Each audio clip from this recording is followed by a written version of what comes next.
this is a great industry to be in. Yeah. You can have so much fun doing it.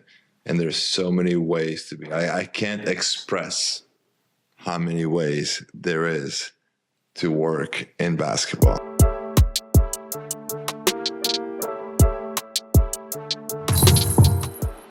What's up, my guy? Hi. Thanks for having me. Hey, man, listen. You drove all the way here from Canada. Easy. You're my guy, my mentor, business consultant, friend, everything. Yeah. Guys, this is Mihai Raducanu. He has been such a lifesaver in my life and so many others. I'm super excited for you guys to hear his story, his journey, and the extensive list that he has in the basketball industry. You graduated from Coastal Carolina. Yeah. Division I player, basketball player. Yeah. And then you went into the police force as a detective. Yeah. And then, as we all do, you found your way back into the basketball industry as a player development coach. So talk to me about that moment when you were in the police academy and you're like, you know what? I got to get back to the game I love. Like, what was that moment like? Yeah, I didn't plan on it. I didn't plan on doing this. But when I was working, when I was a cop, and I wasn't a detective right away. Okay. But yeah, you know what I mean? Yeah. You gotta build, grow. Build. But he had a kid, grade 7. His name was Zach. And he said, hey, my kid, you played high-level hoops. My kid wants to learn how to play basketball. Can you help him? So I said, yeah. So I showed up, his driveway, August 23rd, 2008. Showed up. I had my little coach's little folded, printed out thing, just ready to go, ready to train. The kid got better. Then his buddy got better. Then his other buddy wanted to get better. So now it's 3 guys. I call these guys the originals. Yep. Zach, Nick, Luke. The best. Yeah. And I was lucky that Gannon Baker was mentoring me. I was lucky that these kids worked hard. And I was lucky that they got better. So that means that the teachings worked. So then more people wanted to get better. But when I first started it, there was some doubt in my mind that was put in because it was early. This was 2008, right? So it's like not many people understand the pay to get better. It's a business. You're just supposed to coach my kid. It's a volunteer thing. You should get my kid better. Yeah. And there was a lot of like naysayers, you know? Mm-hmm. But the kids were getting better. My time was being asked for. So the business started. Yes. You can't just do things for free. And you mentioned Gannon Baker. He was your assistant coach, right, at Coastal Carolina? Yeah. So was that the connection? That's how you met him and reached out to him for help? Yeah, that was the connection. I mean, by this time, Gannon was out. He was with Kobe. He was with LeBron. He was with Vince Carter. Like, you name it. He was with all these guys and girls. And I said, yo, I did my first session. I don't know what to do next. So he sent me DVDs, a box of DVDs, send me a book. Would call me, do this, do that, do it this way. And nobody was doing it. Yeah. Where I was. Yeah, so you essentially, I guess, probably like created a market and it grew, right? You started to take it globally, but at the end of the day, it becomes a business. So where do you learn your business acumen, right? Because it's not just training, it then becomes a business. Yeah, I got a double major in business marketing and business management. Yep. So that helped, right? Okay. Understanding. And I had the business set up.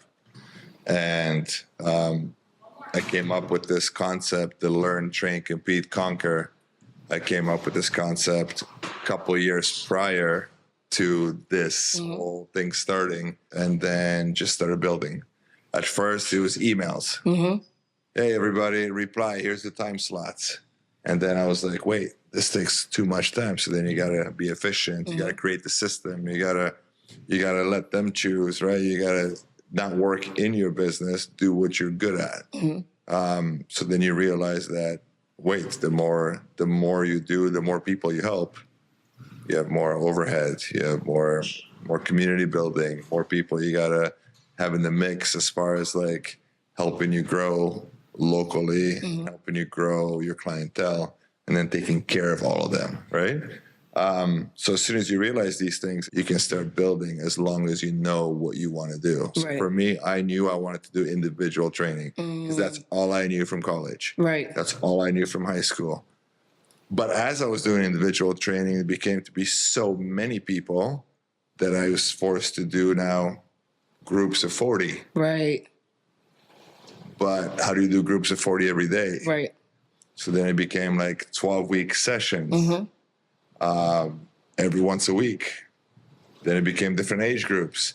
So now you're training 160 players every Sunday for 8 hours straight in the gym.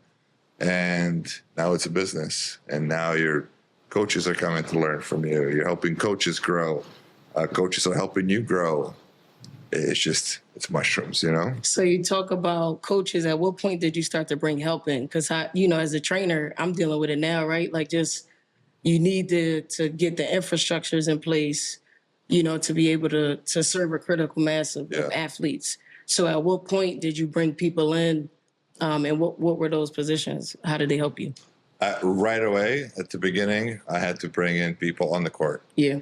People helping on the court. I was sharing the knowledge from Gannon. I was sharing the knowledge that I was picking up. I was sharing quick little tips. But the people out on my team, they were legit people. You know what I mean? Like if you look at all of them now, everybody's pretty much still involved, right? So I was lucky. I was lucky with that. But that was the first place I brought them in. I need help on the court. And then after you get help on the court, you start talking. Yeah. Well, what's your skill set? What's your skill set? Whoa, oh, you're a good admin. Can you send emails? Can you keep the spreadsheets? Yeah, cool. I'll pay you for your time, right? So it's just kind of, you understand the needs. I think sitting back and trying to build a plan and figuring it all out, at first, it's only about what you offer and what problem you're solving and how you're solving it. The rest of the things, they develop as long as you know where you want to go. Yeah. So that's how it just kind of developed. And then you have former players working for you and then with you. And then it's just, you create an ecosystem of just everybody helping, but everybody benefiting. And did the coaches come sort of seasoned and experienced first, or you had to develop them on the court as well too? Yeah, there was one seasoned guy, Mike Hurley. He was super seasoned. He was local. He's been doing it for years. It's like the local legend. So he was good. He was good at understanding the big camps and all those things. But the other ones just played. There was Amy Otterbert. She played at Miami. She's actually the Heat color analyst now. Wow. You gotta get her on the show, yo. Yeah. There was all kinds of coaches, but everybody played. Yeah. But nobody's really like done skill work, because coaching's different than skill work. Mm-hmm.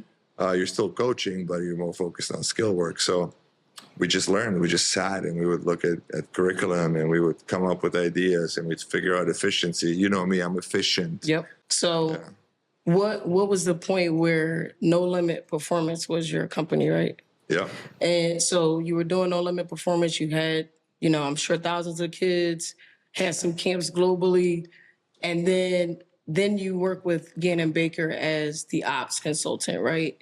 What was the time where you sort of stepped away from No Limit to then help Gannon in his business? 2016. Mm-hmm. I was 8 years in. Okay. 8 years in. My own gym. Yep. Strength conditioning coach, Dana. Meditation coach. Strength room, gym, everything, the whole setup. Yep. It was a hub. Yeah. People were coming from Europe. People were coming from across the country. It was just a place to come and get better. Right. And then it was like, what's next? Right. So I'm here. I'm good. I'm in this place, but there's no challenges. Nobody's teaching me. Nobody's putting me in my place. So during that time, during the soul searching, just Gannon called. Yeah. And he's like, yo, come down. I need to talk to you. So that's how it all came down. 2016, 2017, I moved to Florida with my wife. We stayed there for 18 months. Mm-hmm. We just took over again in Baker and the growth part, the development part, the curriculum part. I mean, just a lot of cool things. Yeah, I was going to ask, so what is the role of a business development or business ops consultant, right? For someone who want to come in and help? I mean, someone in that way? What does that look like? you basically help people be better. Okay. You help people understand their skill sets. And then once you figure out their skill sets, then you got to go in and relate their business to the sports world. Right. Because it is business, but it's not. It's sports business. And there's a huge difference because the trends are different. The clientele's different. The motivation's different. Everything that comes into sports is very intricate. Right. And it can either blow up real fast or it can blow up in your face real fast. Yeah. You know, so understanding the sports landscape is huge. So with Gannon, again, there's nobody better, right? There's nobody better in terms of delivering, in terms of educating, in terms of knowledge, in terms of having a presence, in terms of just being the guy that can impart information on anybody at any level. Mm-hmm. It's him, right? But that doesn't make you a good businessman. That doesn't make you a great business development person. That doesn't make you an organized business person. And when you recognize that and you're able to call somebody, like, why'd you call me? Like, what did you call me? You know what I mean? Like, it's when you recognize that you have a kryptonite spot, you call somebody in, and you better call somebody in that knows. That's what I was gonna ask too. Like, for our listeners, right? Like, what are the characteristics, the skills? Like, how can somebody watching this identify and be like, oh, yeah, I have those skills. I can definitely help, someone in that way. Like, for yourself, what do you have that makes you unique? Yeah, but I got some skill sets that make me unique, I think. Number one, I have an ability to generate revenue. Yeah. Like, I know how to do it. I know how to generate revenue, and I think that's super important in every business. Second, I understand the global sports market better than anybody else because I teach it for the last 10 years, because I'm in it, because I help people build their business. I think I understand technology and systems and the cutting edge digital trends that help businesses automate faster, systemize faster, and just take advantage of the speed. Yeah. Because if you're not fast right now, it's game over. Yeah. Yeah. That's true. The old saying, like, slow feed don't eat. Yeah. Especially in this business. Yeah, you don't eat, right? So those three things are huge for me, and I think my best attribute that helps business is I'm able to build relationships with people. Yeah. I'm able to connect people with relationships. And then last but not least is just my ability to comprehend information fast and then spit it out very concise and in order. Yeah, and I mean, in my experience working with you, like, you're super organized and on it, right? Like, that's important too as organization. Not everybody has the ability to multitask. Yeah. Like, when we have our meetings, you're working on 4 or 5 different projects at a time, if not more. Yeah. But you still execute and get it done. Last thing about your work with Gannon Baker, you created something really powerful, and that's how we met, his online curriculum, his online mentorship. Yeah. So tell me, the behind the scenes work of how you were able to bring that to fruition, and what was the project? What were you working on? Yeah, it was conversation. It was born out of a conversation because I'm very, very, very tech-driven human. So in 2012, I tried to make my own curriculum. 2012, you know what I mean? Like, there was like people set up and like old school tripods, single angles, okay, let's refilm it now from the back, but I did it. Yeah. And I wanted to do it, found some student kids, spent like $5K, nothing happened. Nobody bought it. And then 2 years later, I got together with another guy called Julius, who's the head coach and GM of a pro team right now in Vancouver in the CBL, which is a powerful league. Mm-hmm. So now we put more money into it. Now we're like 50,000 in. Now we're more marketing, more videos, more blah, blah, blah. Yep. I think one of my friends bought it because they're like, felt bad for us, So no sales, like nothing, like two big fails. But I knew that it's there. Right. I knew that it's there. So then I'm sitting with G-Bake, and G-Bake's like, man, there's so much misinformation out there online about basketball training. And I wish there was a way to deliver the right information so people can have access to it. So then I just grabbed my experiences. Yeah. I know what to do. Yeah. I failed twice. We're going to win. I know what to do. And then you get into Gannon's space. That guy's brain works. So Yeah. we sat and he spit out drills and he spit out how he wants to see it. And you know what I said, it's got to be systematic. Yep. It's got to be from 0 to 100. It's got to be laid out. People should be able to tap into every single aspect of it. So that's how we designed it. How do you plan something like that? You know what I'm saying? Yeah. Like, you obviously the amount of time that you spend filming it, but how did you structure the curriculum? Did you write it out first? Like, what was the process for that? Yeah. So Gannon had a book. So he had an old skill book. Yeah. So from that book, he started developing a new, like a wireframe. It's like really like a whiteboard, you know? Mm-hmm. So this is how it's going to go. This is how it's going to go. So then we clean it up.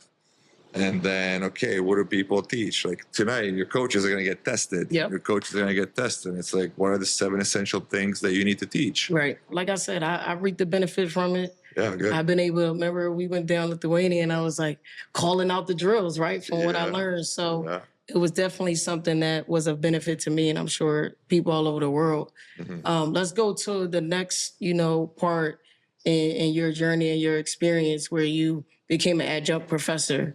Do you need a degree to teach in college? And then what was that journey? How'd you get so it's into actually that? pretty cool the way schools do it. So the adjuncts, some people call them different names, but mainly adjuncts, they get hired if they are able to teach, like they have a certification, like I can teach college, or they actively are involved in doing what they're teaching. Right? So that's where you came in. So I'm actively involved in what I teach all day, every day. Yep. So my students, there's no recycled courses. Nothing repeats because there's new information. There's new things in the world. From There's your new experience trends. too. Yeah. That's it, Yeah. So everything's fresh, which is cool. 11 years doing it, getting some good reviews. That's good. I didn't know that. I thought, I'm a teacher, right? So all I know is like, you go to school for education. Mm-hmm. If you're a professor, then that means you have to have minimum a master's or doctoral degree. Yeah, I teach in 2 graduate level, sports administration and sports product development. Because you got your master's in sport administration, right? Yeah, from Canisius. It's online. I've been teaching online for 11 years. And I love it. My main courses that I teach, it's sports entrepreneurship and new ventures. You're doing that, sports finance, global sports marketing, and integrated retail marketing. I don't know if you can answer this, but if someone wanted to make a career out of being a professor or do you have to work another job to be an adjunct? Is it sustainable enough to be able to make a living? Yeah, it all depends. Got you. It all depends. It all depends where you're at in the country. It all depends how many courses you're teaching per semester. But let's pause for a second. Because if somebody wants to teach, you can teach online in various ways. Yeah, you can have a digital course. You don't have to be in a school. Yeah, you can create your own. You can work for companies that create them. You can upload courses that, you think are useful in the sports world. Yeah. You can do it. I mean, if somebody wants to just be an adjunct, no problem. Yeah. And I know this, I can speak freely about this because it's not Canisius related or anything. But I got a job offer from somebody a couple months ago. It was like a Canadian University of Business or something. And their rates were like $6,000 a course. So think about it, do the math. You're teaching how many a year, you can do it. You teach simultaneously. That's good to know. I mean, at the end of the day, our life experience puts us in different opportunities where we can then teach someone else, right? Yeah, it's good. I mean, listen, if you can impact and you know your stuff, but just like coaching, it's your students will always smell if it's fluffy. Yep. They'll always smell if you don't know things. They'll always smell if you're overwording. They'll always smell it if you're lazy. You just can't be that. Right. You can't be that. You gotta be real and you gotta know your stuff. So there's so many people I see, they're like, I have my business, so I want to teach. But your business is not performing. Your business sucks. You can't teach if your business sucks. Yep. You know what I'm saying? Yeah. So We got a lot of that out there, yeah, unfortunately. it's too So much. thank God for the real ones. That's it. So let's go to your current role. Yeah. Senior Development Specialist at Mohawk College, correct? Yeah. Tell me about that role. And do you work just primarily with athletics or is it just school-wide? Yeah. So it's a role for athletics. It's within the foundation of the school. It's within the Mohawk College Foundation. They raise funds for various things within the college, right? Whatever that might be. That's where the funds come in outside of what the government gives you, right? So I'm part of their team with a focus on an athletics campaign. Athletics, as you know, anything to do with sports, it's $1 trillion business. Yeah. So athletics can drive colleges. Athletics can drive alumni. Athletics can drive a lot of good because, as we all know, a student athlete has a few more, Yep. extra things Yeah. that drives them in life, that they get things done, right? So if you can get the athletics alumni engaged and get them going, you get more goodness in the school, right? So that's the role. The role is to develop an entire ecosystem that has never been done. America is very familiar with it, but we don't have that in Canada. We don't have a athletics campaign for naming rights, so we can get extra things, so we can name a scoreboard, like whatever that might be, right? So that the funds come into the athletics and nobody's strapped. There's funds to grow. There's funds to build more. There's funds to build more infrastructure. There's funds to provide more resources for student athletes. There's funds to build sports business programs. There's funds to research. There's funds to integrate tech into high performance. So you need all these funds, and you can't get them that easily from the institution. So you got to go and fundraise them, Right. so you can build all these things. But you want to build them at the highest level. Right. And to build them at the highest level, you need the best resources. And most importantly, you need champions. You need people to champion this. So I told you my strengths. Yeah. So all those play into this, Right. because it's what I do on a daily basis. And then you built your relationship with them. You also coached there too, right? Head coach for the women's team. You did some leadership coaching there, right? Like Still do. Okay. So, So tell me, what was that connection? Yeah, crazy. So that's in my hometown, Mohawk College. Yeah. In my hometown. A new athletic director came in 2019, and a mutual friend introduced us. Yeah. I walked in, and I connected with this man. We started communicating. One thing led to another. He began restructuring the program, the whole athletics department. As he was doing that, I said, hey, I did this in leadership. Hey, let's do a student athlete leadership program. And we started it, and every year it's changed and it's grown. And now it's a combination. So now it's year 4, I think.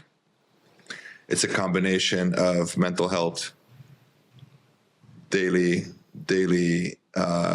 actionable items so you can have a successful college career. Yeah. Right. And then all the leadership things that help them. So it's a combined thing. Me and my friend Nick Petrella run it. And it's awesome. So I still do that. Coach the women, and I'm going into my 3rd season. Wow. That's dope. So you've, like I said in the beginning of our talk, is like you've had so many sort of, I guess, like experiences, opportunities within the industry. Your experiences and all of those things help you to really provide some level of impact in all of those pursuits.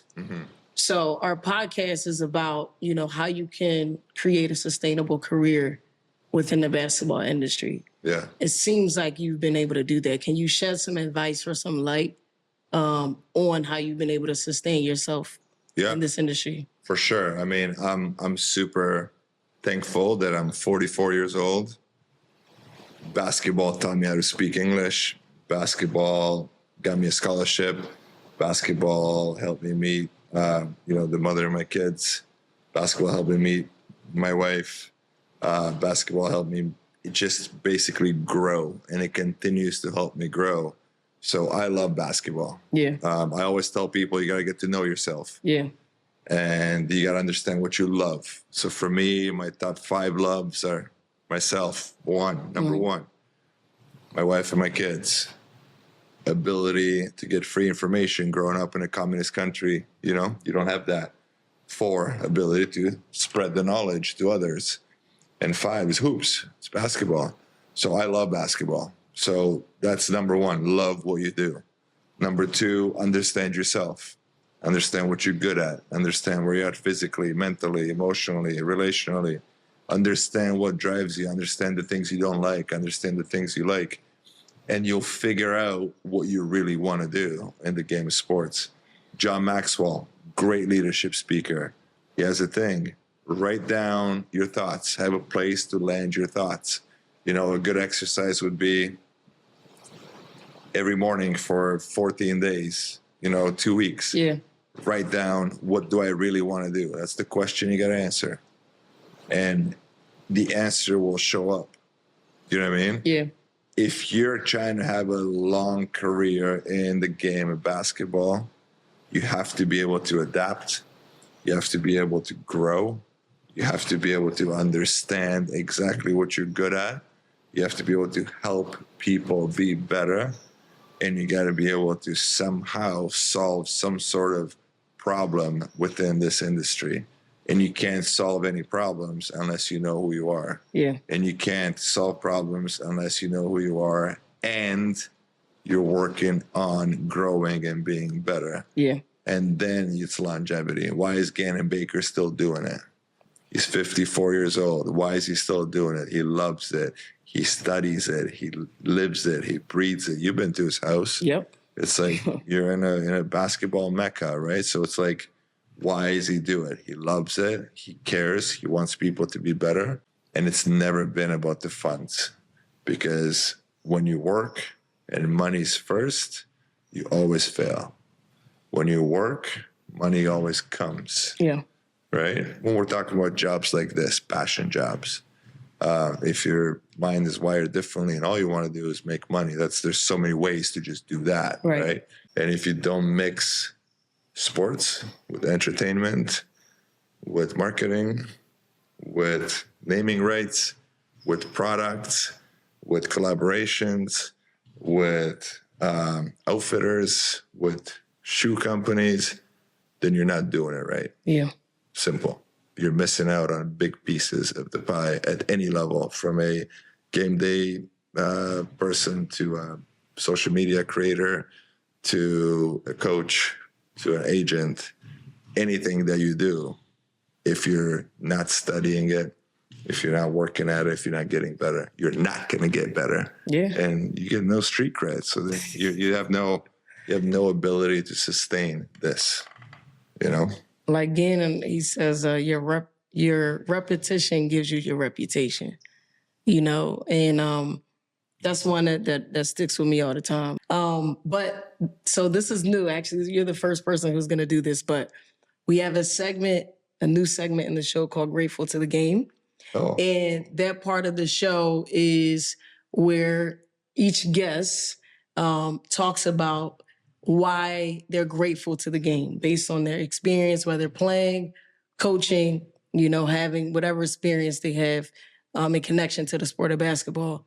Why are you grateful for the game? So as you sign the basketball, tell us your experience with hoops and why you're grateful for the game. Yeah, I mean, listen, for me, it's easy. I came to Canada when I was 15, and I couldn't speak English. Yeah. And I didn't know anybody. And because I could dunk a basketball, I started making friends. Yeah. Mike Lawton, first guy to ever talk to me in gym class. I had no idea what he was saying, but he pointed at the hoop and I dunked, and we became friends.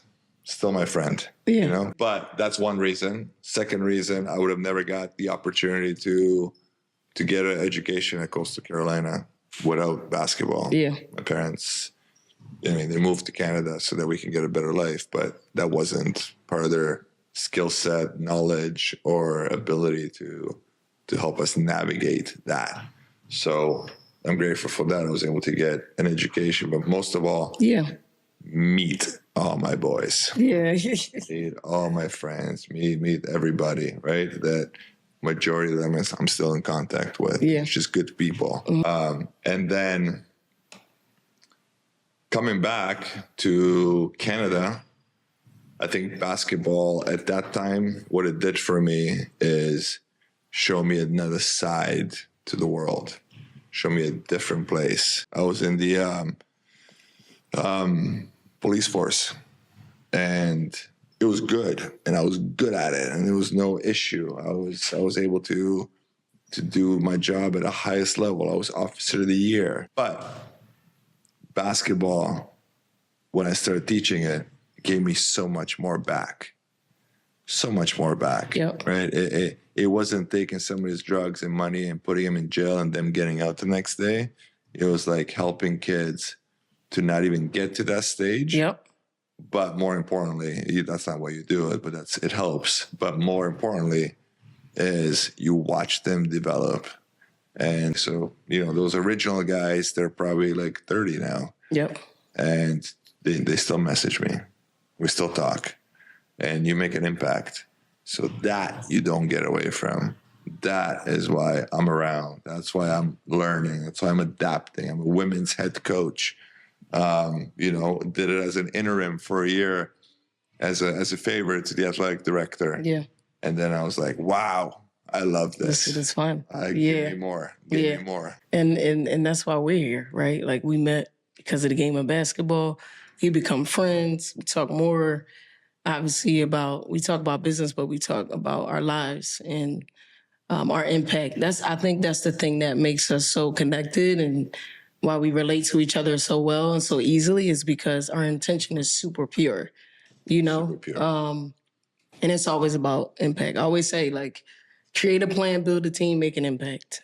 That should be the goal always. So it's about your legacy at the end of the day.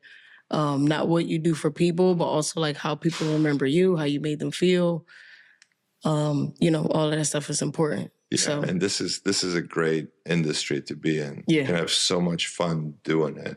And there's so many ways to be. I can't express how many ways there is to work in basketball. Like, there's so much information. And it's not out there. The internet's not telling you.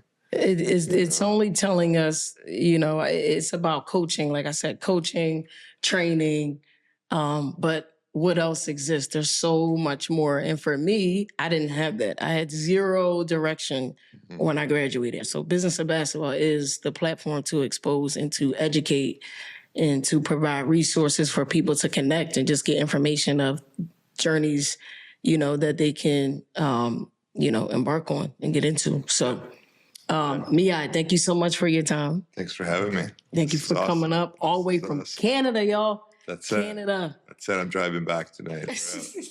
I'm coming with you. But that's the Business of Basketball, episode 3. Make sure that you subscribe and leave a review. If you learn anything from this show, from Mihai, from me, make sure you leave a review, comment below.